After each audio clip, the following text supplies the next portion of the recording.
entienda el habla del otro, los esparció. ¿Qué les dijo? Váyanse por toda la faz de la tierra. No lo hicieron, dijo el Señor. Pues yo ya les dije, pues yo voy a cumplir lo que quiero que hagan. Les cambió la lengua, los esparce sobre la faz de la tierra. Y entonces cuando están ahí, que conocemos que es la Torre de Babel, imagínense, es como si aquí de repente estuvieran grupos que todos habláramos solamente español y de repente aquel grupo empieza a hablar, inshallah, alhamdulillah, le ves alhamdulillah. Entonces tú vas a decir, ¿qué onda con estos, no? Pero si tú estás hablando ese mismo idioma, te empiezas a juntar con ellos. Y si otro te dice, namaste, apkeseje, mira, nam, gloria, pues este habla hindi, me junto con este. Y el otro, a español, se junta.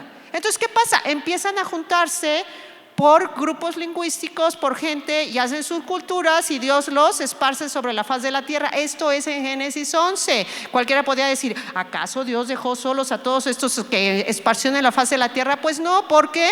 Porque vemos Génesis 12. En Génesis 12 ahí es donde estamos viendo que el Señor escoge a Abraham, y Jehová le dijo a Abraham, vete de tu tierra, de tu parentela y de la casa de tu padre a la tierra que te mostraré. Ojo, hay que obedecer lo que te dice en el presente, como le dijo a Abraham, tú sal de tu tierra, de tu parentela y de la casa, y cuando me obedezcas esto te voy a decir a dónde, pero necesitas hacer la primera parte. Nosotros siempre queremos como que todo el rompecabezas hecho para poder obedecer a Dios. Cuando el Señor te está diciendo una parte es porque Él sabe lo demás. Y después le dijo, te haré de a ti una nación grande, te bendeciré, engrandeceré tu nombre, serás bendición, bendeciré a los que te bendijeren y a los que te maldijeren, maldeciré, y tú, en ti serán benditas todas las familias de la tierra. Ojo, Abraham ya le está diciendo, en ti van a ser benditas las familias de la tierra. Pero si vamos al 22, 16, 18, Dios se lo vuelve a reafirmar.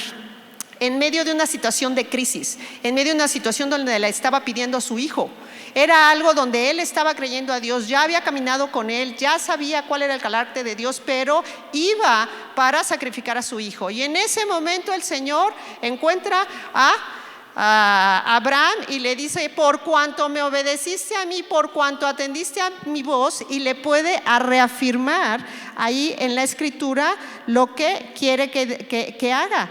Dice que por su obediencia es entonces que dice, yo voy a bendecirte más allá de lo que tú puedas imaginar. Dice, bendeciré a tu descendencia, pero hay una palabra que después dice, y tu simiente será de bendición a las naciones. Y es algo que nosotros tenemos que ver en la obediencia a Dios. Después vamos a ver ahí en el Génesis 26, nosotros sabemos que en toda la escritura dice, siempre decimos el Dios de Abraham, de Isaac y de Jacob, nunca los vamos a ver separados. ¿Por qué? Porque tenemos que recordar que la promesa que le hizo a Abraham se la hizo a Isaac, se le hizo a Jacob, y es un recordatorio de la fidelidad y el propósito que Dios tiene. Y después ahí cuando vamos nosotros a Génesis 22, dice en el 16, y dijo, por mí mismo has jurado que cuanto has hecho, bueno, lo que acabamos de ver en el 26, 3 al 5, dice, es hacia Isaac, habita como forastero, en tu descendencia daré todas estas tierras, confirmaré el juramento que hice a Abraham, multiplicaré tu descendencia como las estrellas, la descendencia de la tierra, dice, y todas las naciones de la tierra serán benditas en tu simiente. Recuerden, una es, bendigo tu descendencia a tus hijos, pero te estoy diciendo que en la simiente, en tu simiente serán todas las naciones benditas. Y después se las ratifica a Jacob en el 28, vamos a Génesis 28, a través del 13, y dice, aquí Jehová estaba en lo alto y le dijo, yo Jehová, el Dios de tu padre, el Dios de Isaac, la tierra que estás acostada te la daré a ti y a tu descendencia. Tu descendencia será como el polvo, te extenderás al occidente, al oriente, al norte y al sur. Todas las familias de la tierra, dice, serán benditas en ti y en tu simiente. Dice uno, bueno, ¿y esto qué tiene que ver conmigo? Pues vámonos a Gálatas 3:16. Y Gálatas 3:16 dice, ahora bien, a Abraham le fueron hechas las promesas y a su simiente. No dice sus simientes como si se hablase de muchos, sino de uno, el cual es Cristo. Abraham, a Isaac y a Jacob les dijo, en la simiente, en Jesucristo, serán benditas todas las naciones de la tierra. Y a Jacob le dice, en ti y en la simiente serán benditas todas las naciones de la tierra. Ahora, quiero que veamos en el 3:8, y la escritura previendo que Dios había de justificar por la fe a los gentiles, nosotros somos los gentiles, dice, diciendo, en ti serán benditas todas las naciones, de modo de los que de la fe son bendecidos con el creyente Abraham. Y si tú vas al 29, dice, y si vosotros sois de Cristo, ciertamente linaje de Abraham sois y herederos según la promesa. Dios bendijo a Abraham para que fuera bendición y bendición a todas las naciones.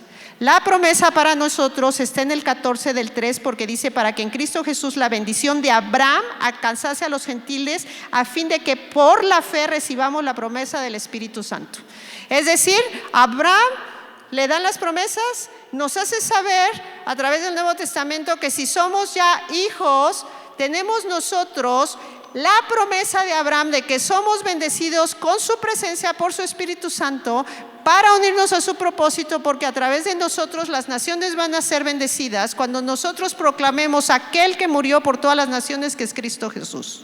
Así que si eres de Cristo, todos tenemos parte de cumplir su propósito, de llevar el evangelio, el conocimiento a todas las naciones. Cuando vemos el cumplimiento de la promesa que Jesucristo viene a esta tierra, que Dios mismo se hace hombre, que viene, habita entre nosotros, Él cumple llegando a la cruz del Calvario con aquello que era necesario, que el pecado fuera castigado, pero es castigado en Él, no en nosotros, y además nos hace el puente para poder llegar al Padre a través del reconocimiento de lo que hizo, de pedir perdón por nuestros pecados, y en ese momento podemos saber que nuestra vida, cuando somos de Él, cuando le aceptamos, entra al propósito de Dios. Yo quiero que veamos esto, porque muchas veces decimos, ya soy de Cristo. Muchos, ya no me voy al infierno. No. Si ya eres de Cristo, Él te da identidad. Y si eres de Cristo, eres mi hijo, mi hija, mi coheredero, mi copartícipe.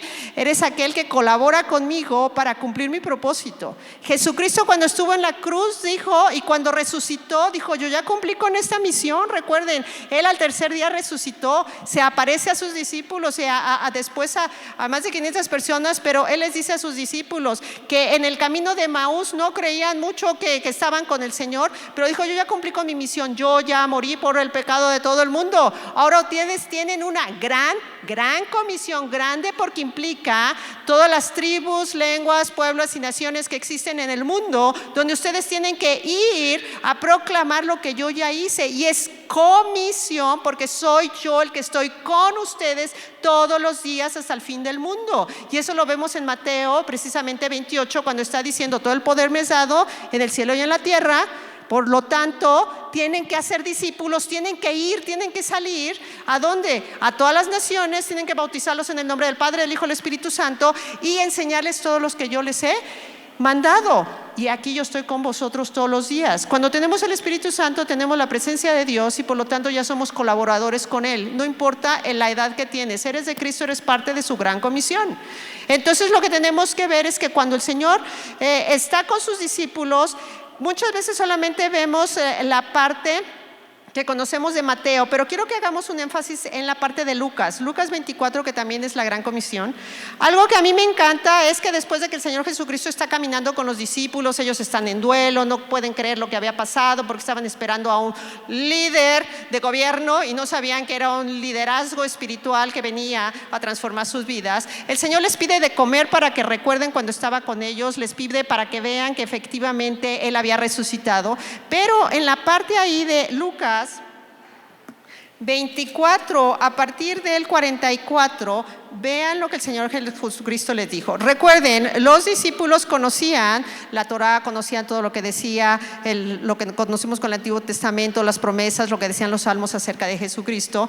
Y el Señor mismo les dice, miren, estas son las palabras que os hablé hablando con ustedes, que era necesario que se cumpliera. Dice, todo lo que se dice de mí, dice en la ley de Moisés, en los salmos y los profetas. Les está diciendo, vivieron 3 años con él, acababa de pasar 3 días, ellos ya estaban dudando y no sabían qué estaba sucediendo, pero les dijo, miren, yo soy el que ya cumplí todo lo que la escritura dice. Pero el 45 me encanta, porque dice, entonces les abrió el entendimiento para que comprendiesen las escrituras. No que no conocieran las escrituras, sino que les abrió el entendimiento para que comprendieran. Es cuando el Espíritu Santo ¡fum!, trae luz a nuestra vida, trae luz a las escrituras y comprendemos el propósito. Y después de que le dice y les abre el entendimiento, les dije, así está escrito y así era necesario que yo padeciera y resucitara, y ahora sí,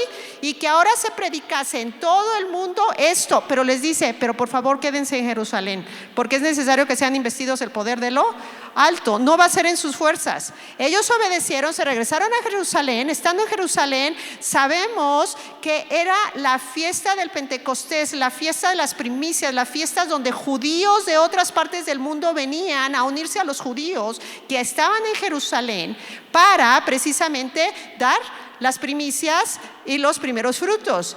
Y es ahí porque Dios siempre es estratégico, que les está diciendo, hey, quédense ahí en Jerusalén, va a venir esta fiesta.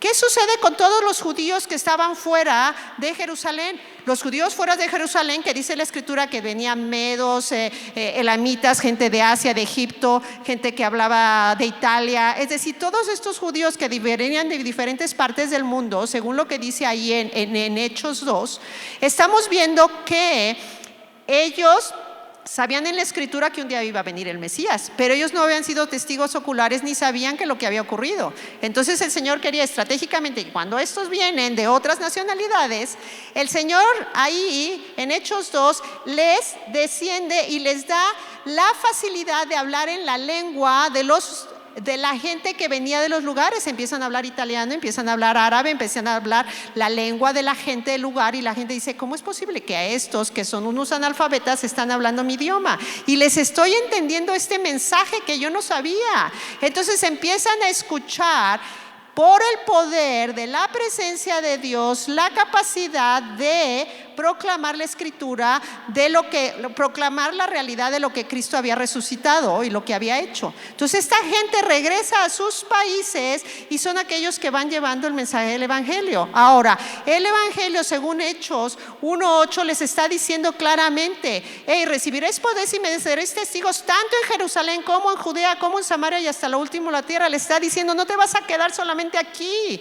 Yo quiero que mi gloria se extienda a todas las naciones. Y una de las cosas que quiero que veamos muy claramente es que en Génesis veíamos 11 que era una lengua y todos estaban en contra de Dios. Y el Señor estratégicamente les cambia las lenguas y los distribuye.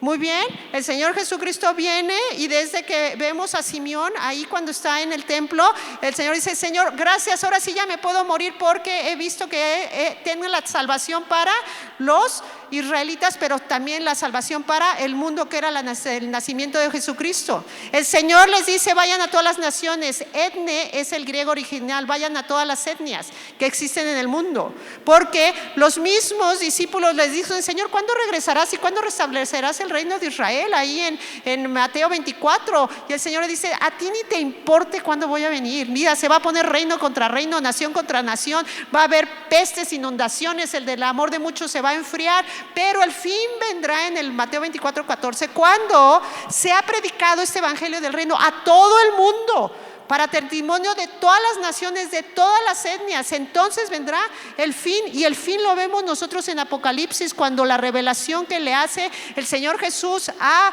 Juan, y le dice ahí en Apocalipsis 7:9, he aquí una gran multitud, la cual nadie podía contar, de todas las tribus, lenguas, pueblos y naciones, que estaban de vestiduras blancas enfrente del Cordero, alabándole por la salvación recibida. Estamos viendo que un día toda tribu, lengua, pueblo y nación le va a adorar, pero estamos viendo que la gran comisión es dada a su iglesia, a los creyentes, para que en cada generación, han pasado 2024 años y todavía hay 6,000 lenguas en el mundo, 2,000 no tienen el Nuevo Testamento, no tienen la traducción bíblica. Hay muchos grupos étnicos en el mundo que no conocen al Señor.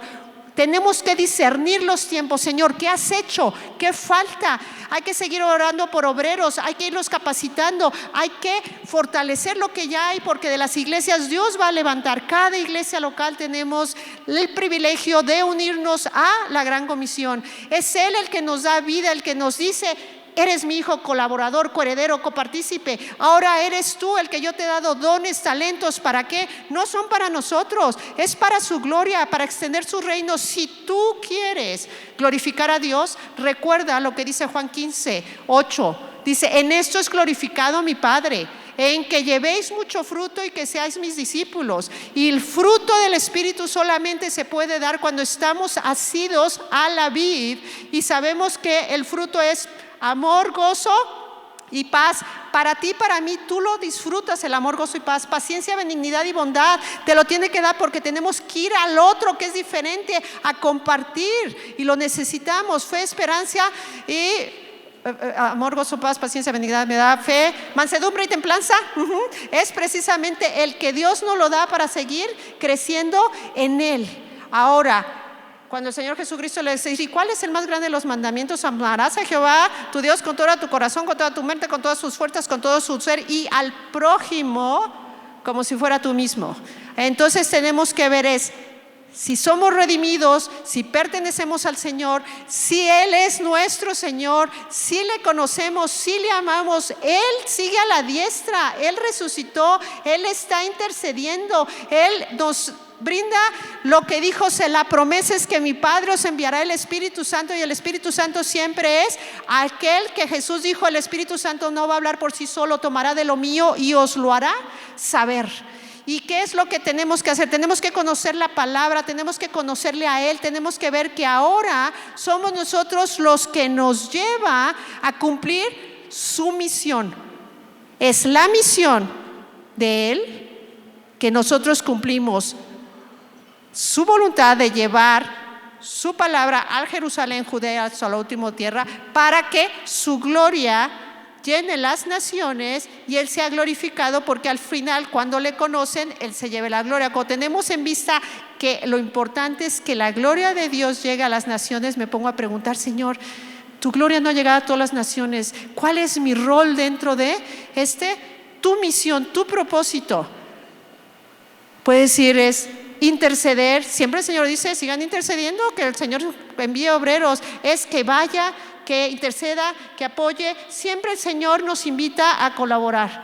Y estaba escuchando que ustedes tienen promesa de fe, que ustedes tienen el dar al Señor. Sí, porque se da con el corazón, se da por gratitud, es por quién es el que nos lo da, y se lo damos a Él porque anhelamos que lo use para que se hagan traducciones bíblicas, para que soporte, apoye a los misioneros, para que sea posible que su reino se extienda a todas las naciones. Entonces es cuando nosotros reconocemos lo que dice la Escritura, la identidad que nos ha dado. Ahí en Primera de Pedro 2:9 dice: mas vosotros sois linaje escogido, nación santa, real sacerdocio, pueblo adquirido. Y dicen: ay, ¿qué sí soy todo esto? Qué bonito. Dicen: no, ¿para qué? Para que anunciéis las virtudes de aquel que te sacó de la tiniebla a la luz admirable. Anteriormente no era su pueblo, ahora solo es su pueblo. Y ahora lo que tienes que es anunciar sus virtudes. ¿Y qué sus virtudes?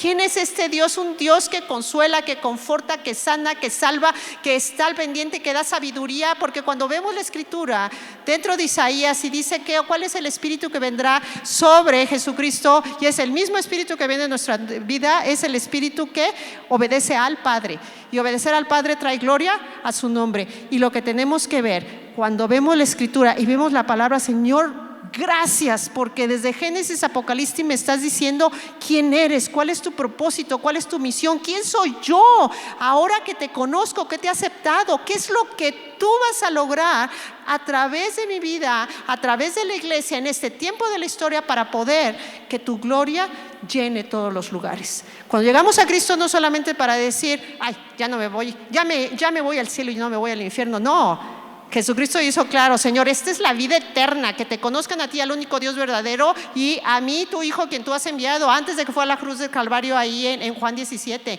Entonces tenemos que ver, la vida eterna comienza cuando conocemos, reconocemos a Jesucristo, quién es Él, y empezamos a vivir esa vida eterna aquí. y empezamos entonces a obedecerle, porque sabemos que es un Dios vivo, es un Dios de propósito, es un Dios con una misión y que me ha invitado a ser colaborador para cumplir la gran comisión. Nunca digas, mi vida no tiene propósito. Wow, si eres de Cristo tienes un propósito global, un propósito de impacto que va más allá, eterno, de lo que tú puedas pensar e imaginar. La cuestión es que le creas. Una cosa es creer en Dios y otra creerle a Dios. Si le crees a Dios, entonces vas a creer lo que dice que tú eres, vas a creer lo que es Él y vas a creer lo que Él quiere hacer a través de tu vida para gloria de su nombre. Oremos.